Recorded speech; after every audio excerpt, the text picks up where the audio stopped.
Assalamualaikum warahmatullahi wabarakatuh. Kita hari ini mereview beberapa materi yang telah teman-teman sampaikan dan teman-teman kaji. Mulai dari pertama, kreativitas. Jadi kalau kita ngomongin kreativitas itu, kalau kita contohkan itu,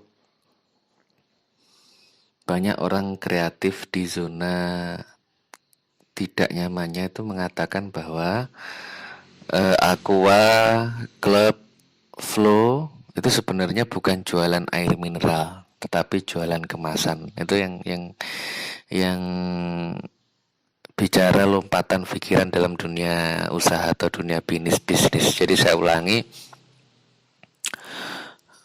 Aqua, Club, Flow itu bukan bisnis jualan air mineral, tapi jualan kemasan. Karena yang ada di dalam isinya itu juga air, sama-sama air. Nah, kreativitas ini lahir dari opportunity, lahir dari bagaimana melihat sisi keuntungan, kemudian melihat sisi manfaat dan juga ketidaknyamanan, katanya Sigmund Freud.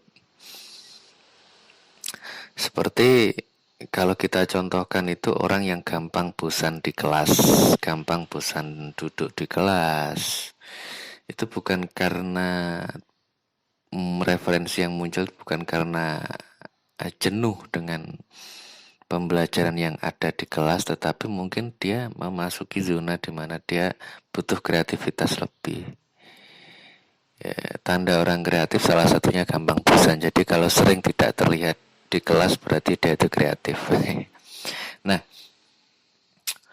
tetapi kemudian tetap juga dilihat apakah itu didasarkan pada dia melihat sisi opportunity yang lain di luar kelas, atau sisi kebermanfaatan lain di luar kelas, atau ketidaknyamanan. Nah, ini nanti ngomongin faktor X. Jadi dia keluar kelas, tidak ikut pelajaran karena dia ingin membuka pintu-pintu potensi lain di luar sana.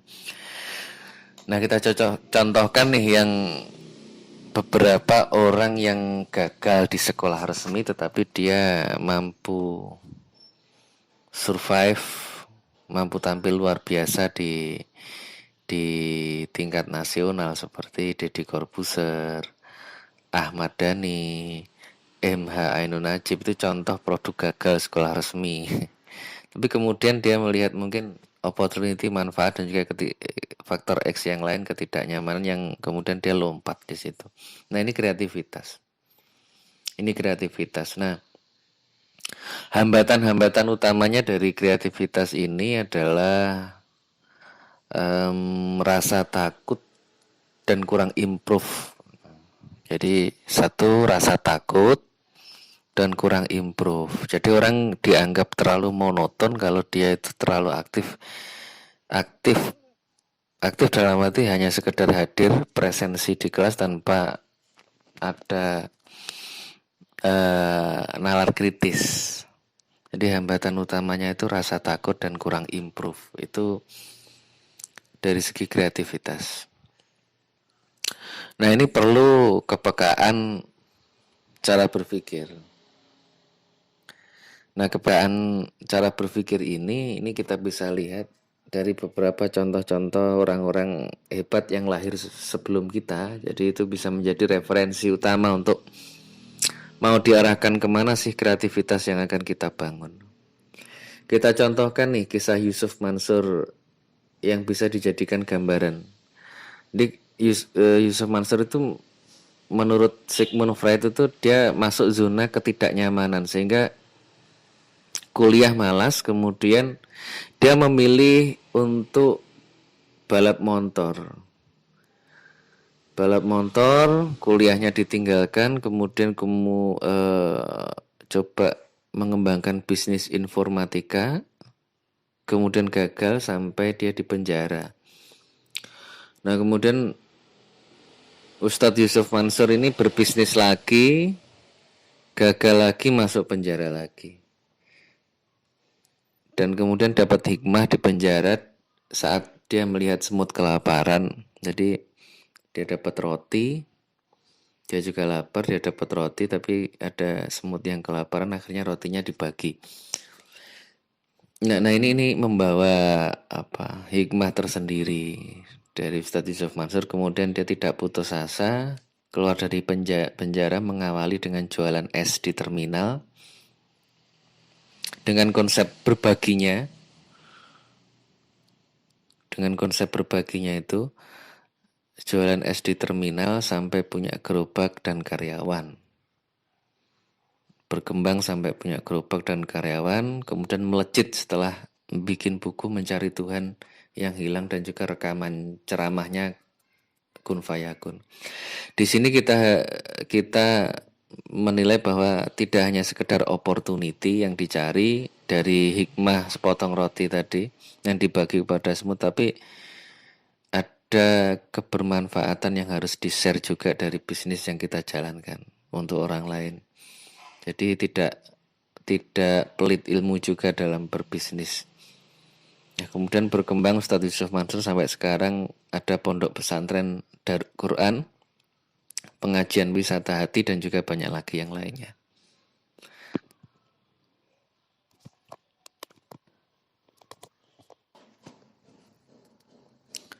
Oke, dalam menjalankan bisnis pasti ada resiko, di mana resiko itu merupakan akibat buruk dari bisnis yang dijalankan. Ini bisnis itu semakin berkembang, semakin tinggi resikonya. Ukurannya bukan produk, tapi juga sampai keluarga dan personalitas pemilik usaha, bahkan karyawan. Jadi bisnis itu semakin berkembang, itu resikonya semakin besar. Kalau bisnis yang kecil, itu resikonya juga kecil. Dan bisnis yang semakin berkembang itu resikonya tidak hanya sekedar keuangan, tapi kadang personalitas pemilik usahanya. Nah, kasus ini pernah dialami seperti Ruben Onsu, kemudian terkait isu-isu keluarga, kemudian isu pesugihan, bahkan masalah seperti pertengkaran dalam keluarga pribadi itu bisa mempengaruhi bisnis yang dijalankan. Ini kaitan resiko dalam hal reputasi. Maka kemudian dalam resiko itu pasti ada frekuensi, ada dampak, ada frekuensi, ada dampak. Seperti contoh nih, kasus pencurian. Kasus pencurian ini bisa disurvei di beberapa toko. Kemudian bisa menjadi perbandingan. Antisipasinya seperti apa? Apakah ada kekurangan dari segi penempatan karyawan sehingga tingkat keamanannya lengah? Pemasangan CCTV, kemudian pamflet himbauan, peringatan. Perlukah pengawasan yang lebih diperketat? Nah, ini resiko-resiko keamanan yang bisa dilihat dari survei. Kemudian ada frekuensi tingkat pencurian di tiap toko, dampaknya seperti apa, maka mitigasi pencegahannya itu bisa dilakukan. Maka kemudian ada resiko keamanan, ada resiko keuangan, ada resiko strategi, resiko kepatuhan. Artinya kepatuhan ini kedisiplinan. Jika nggak disiplin, hasilnya akan menurun. Jika tidak disiplin, hasilnya akan buruk. Resiko operasional, jika tidak difungsikan maka akan rusak, atau tidak difungsikan tidak semestinya maka akan rusak. Nah hal ini resiko-resiko seperti ini jika kemudian dipetakan dari awal, maka ada strategi untuk mencegah atau minimal meminimalisir tingkat resiko yang akan terjadi. Nah, kemudian dalam berusaha atau berbisnis itu memang harus ada sisi kewajiban berani untuk mengambil resiko, karena stagnan itu berarti bisnis itu akan menunggu kematian. Saya ulangi, improve atau pengembangan bisnis itu wajib dilakukan, karena jika bisnis itu tidak berkembang, ada improve, maka itu sama saja dengan menunggu kematian dalam usaha yang kita jalankan. Ini sudah dialami oleh industri media, HP elektronik. Gimana jika koran tidak berkembang ke e-learning atau media internet, maka koran itu juga lesu. HP juga sama, jika kemudian tidak mengikuti pergerakan pasar, HP yang ngetrend di tahun-tahun 80-an sekarang juga nggak laku. Nah, ini yang namanya perlunya improve dan juga pengembangan bisnis. Nah, ada hal yang menarik jika kemudian kita lihat pasar yang sekarang. Contoh pasar sekarang itu pakai brand, pakai nama pentol demit, kemudian cilok kuntilanak dan lain-lain. Ini menjadi pertanyaan penting. Apakah bisnis itu harus mengikuti atau kita harus mengalir? Yang kita tahu bahwa etika timur dan spiritual makanan dalam Islam itu kan juga bertasbih. Makanan itu kan juga bertasbih, mensucikan, memuji Allah. Lalu diberi nama-nama yang tidak layak, nama-nama yang buruk. Apakah tidak ada alternatif dikasih nama seperti bakso Naruto, bakso Doraemon, atau bakso Upin Ipin? Ini lebih. Nah, kalau kita bandingkan gimana respon pasar? Nah, ini menjadi tantangan tersendiri bagi pelaku usaha dalam hal pertimbangan resiko keamanan, keuangan, strategi, resiko kepatuhan, dan juga resiko operasional.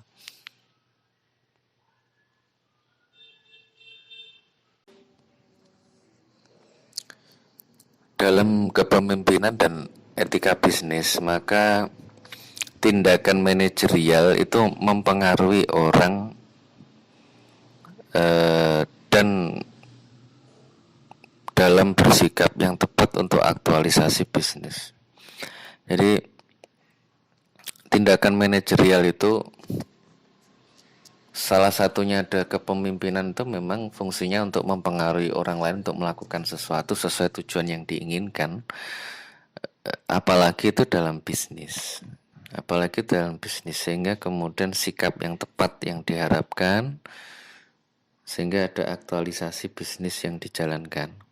Nah, hal-hal ini, kepemimpinan, tindakan manajerial ini butuh kepandaian, butuh kecerdasan manajerial yang baik, orang yang berwibawa, cair, mudah bergaul, komunikasi yang baik dan konstruktif, menghargai, percaya, sopan, ide-idenya brilian, instruksinya jelas, kinerja tim juga bagus. Nah, maka kemudian dalam kepemimpinan dan juga etika bisnis itu, cantik atau tampan secara fisik itu agak dikesampingkan, karena kemudian komunikasi yang dibangun, ngobrolnya itu akan membentuk persepsi seseorang. Jadi sederhananya, saat kita melihat orang itu cantik secara fisik atau tampan secara fisik, tapi saat ngobrol, maka saat ngobrol ada hal-hal yang tidak match, ada hal-hal yang tidak sinkron, maka tingkat kesematan orang itu menurunkan level kegantengan dan juga kecantikannya. Beda lagi ketika orang yang standar dalam bisnis, dia mampu berkomunikasi dengan baik, membawa kenyamanan, ide-ide brilian, berwibawa dan macam-macam, maka kemudian itu membawa tingkat kegantengan atau kecantikan yang lebih abadi atau awet. Nah, ini bisa terlihat kalau kita contohkan dalam kepemimpinan dan etika bisnis itu, kita bisa lihat di bedanya Indomaret, bedanya Alfamaret, bedanya dengan pom Pertamina, dengan toko-toko kecil di kampung kita. Nah, Indomaret dan Alfamaret itu terbiasa untuk memberikan pelayanan yang baik kepada pelanggan, senyum, kemudian menyapa. Nah, ini hal-hal yang kadang terlewatkan. Maka kemudian akan terlihat beda saat kita beli di Indomaret dengan beli di toko sekitar kita. Bukan masalah cinta produk Indonesia, tapi ini dari segi pelayanan dan strategi pemasaran yang cerdas. Nah, ini yang kemudian harus terkonsep dengan baik.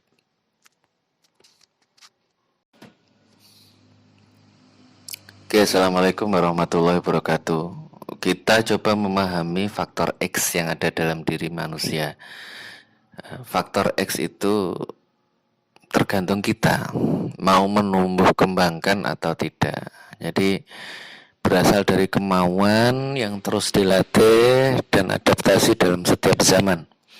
Faktor X itu bisa dari diri sendiri seperti talenta dan kecerdasan yang harus terus diasah, dan juga bisa dari orang lain seperti contoh kemampuan menunggang kuda, mengendarai mobil, dan lain-lain. Maka kemudian adanya faktor X sebagai potensi yang ada dalam diri manusia yang harus terus dikembangkan, dan bahkan jika tidak dikembangkan akan mati, itu harus terus diasah. Dan faktor X setiap orang itu kan beda-beda tingkat kelebihannya dan juga kecenderungannya dan potensi lebih atau kurangnya. Maka kemudian jangan sampai bukan hanya kuliah tetapi juga lingkungan, sekolah, kampus itu jadi penjara. Dalam arti jadi penjara adalah seolah-olah faktor X KPI, komunikasi penyiaran Islam, maka dia akan lulusannya akan menjadi seorang yang ahli dalam bidang broadcast. Tidak hanya itu, apakah dia juga akan pasti akan menjadi jurnalis. Tidak hanya itu, tetapi kemudian di KPI itu teman-teman juga berupaya menemukan faktor X yang lain, melihat pintu yang lain yang ada dalam diri teman-teman yang bisa dikembangkan. Contoh,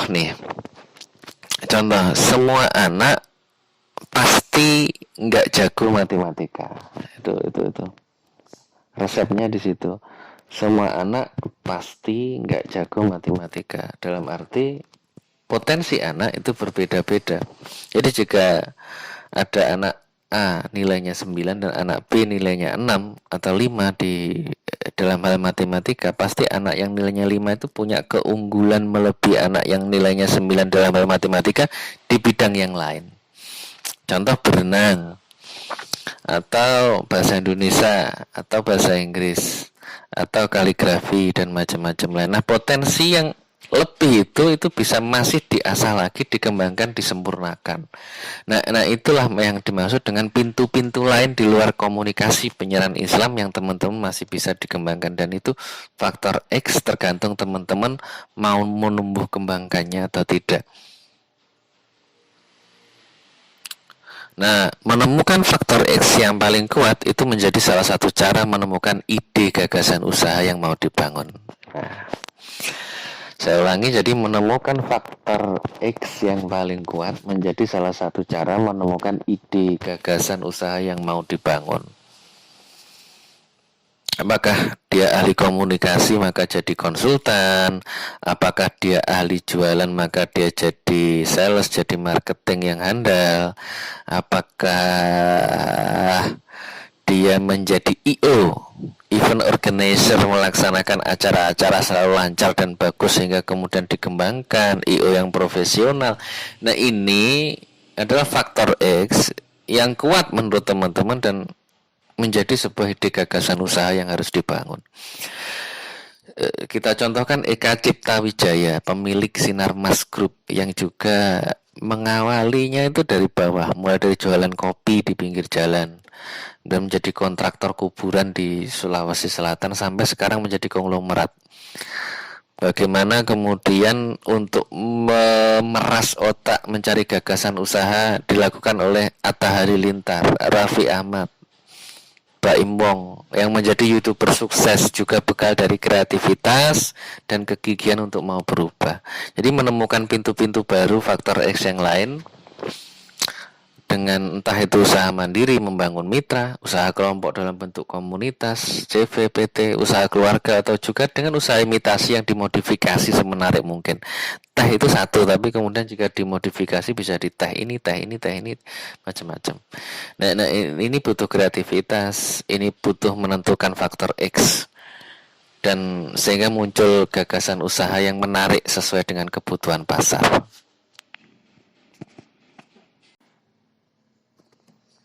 Oke, jadi dalam bisnis itu kepercayaan pasar itu merupakan hal yang jauh lebih penting dari sekedar modal dan produksi. Jadi saya ulangi, jadi kepercayaan pasar itu merupakan hal yang jauh lebih penting dari sekedar modal dan produksi. Sehingga kebutuhan pasar itu menjadi permintaan pasar.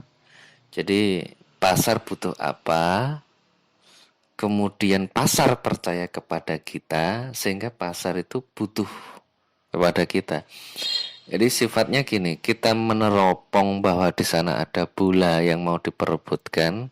Nah, kita memiliki bola itu dan kita memiliki kepercayaan, sehingga orang lain itu akan menjemput sendiri bola yang kita miliki. Nah, jadi bagaimana kepercayaan itu yang menjadi kebutuhan pasar itu menjadi permintaan pasar. Nah, ini lebih penting daripada modal dan juga produksinya. Nah, Kotler dan juga Lene itu menyatakan bahwa pemasaran adalah suatu proses sosial yang di dalamnya terdapat individu dan kelompok yang mendapatkan apa yang mereka butuhkan dan inginkan dengan menciptakan, membuat, kemudian menawarkan, dan secara bebas mempertukarkan produk yang bernilai kepada pihak lain. Nah ini resepnya seperti itu. Nah, kemudian pemasaran bisa dalam bentuk barang, bisa dalam bentuk jasa, dan juga bisa dalam bentuk gagasan seperti iklan layanan masyarakat. Terus kemudian ada gagasan politik dan lain-lain. Nah, masyarakat menilai tertarik pada harga murah dan kualitas bagus, juga pada sisi manfaat yang lebih besar. Ini yang menjadi kunci seseorang pemasar dalam berkomunikasi. Jadi saya ulangi, simple. Jadi bagaimana apa yang kita komunikasikan sebagai pengusaha, sebagai orang yang menjalankan bisnis, yang kita komunikasikan kepada audien dan juga kepada konsumen, itu yang kita komunikasikan kuncinya itu dua. Jadi bagaimana produk yang kita tawarkan, jasa yang kita tawarkan, gagasan yang kita tawarkan itu harganya murah tapi kualitasnya bagus. Satu. Yang kedua adalah punya sisi manfaat yang lebih besar dibanding produk yang lain. Saya ulangi. Harga murah, kualitas bagus, kemudian sisi manfaat yang lebih besar. Jadi 2 poin itu yang kita jadikan kunci dalam menyampaikan informasi kepada audien atau konsumen. Nah, metodenya masing-masing nih, metodenya banyak. Apakah dengan menetapkan branding? Karena branding itu penting. Contoh, orang kalau nggak minum mineral, dia nggak mau minum. Orang yang kalau nggak minum aqua, dia nggak mau minum. Orang kalau nggak flow itu nggak mau minum. Nah, ini branding. Kekuatannya kan di kemasannya, bukan di airnya. Ada yang bilang secara bisnis seperti itu, walaupun pengolahnya pasti beda. Kemudian yang kedua positioning. Positioning itu apa sih yang kemudian menjadi letak keunggulan? Karakter yang berbeda dari produk yang kita tawarkan. Ini juga menarik ini. Contoh,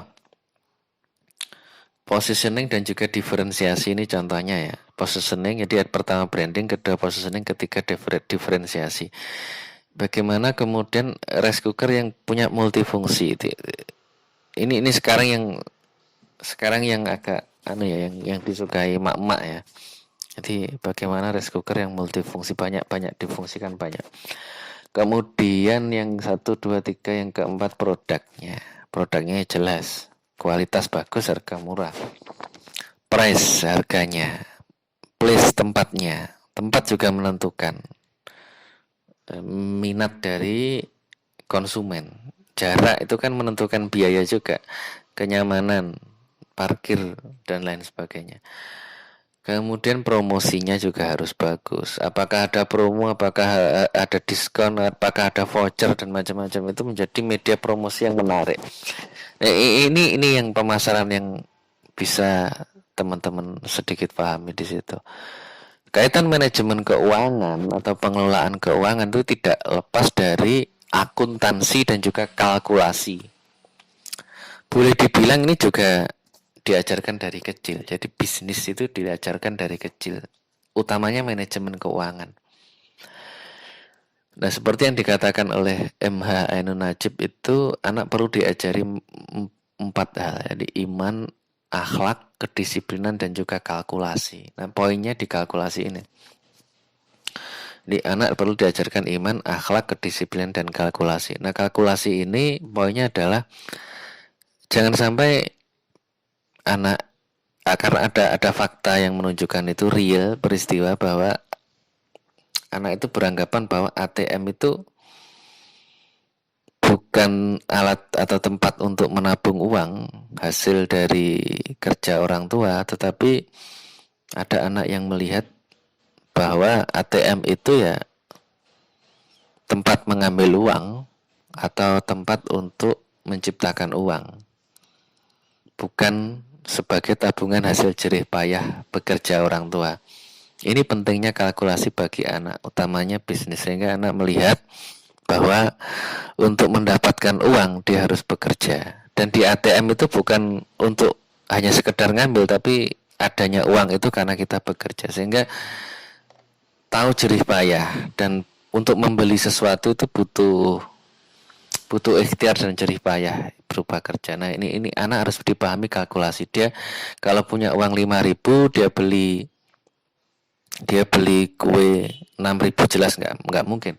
Dia punya uang 5.000 untuk beli 1.500, otomatis uangnya tinggal 3.500. Untuk membeli hal yang pokok, maka dia harus menyimpan uang itu digunakan untuk keesokan hari. Nah, ini manajemen keuangan yang harus diajarkan kepada anak dari kecil, yang namanya kalkulasi tadi. Jadi yang diajarkan pertama iman, yang kedua akhlak, yang ketiga kedisiplinan, yang keempat itu kalkulasi. Ini menjadi hal penting.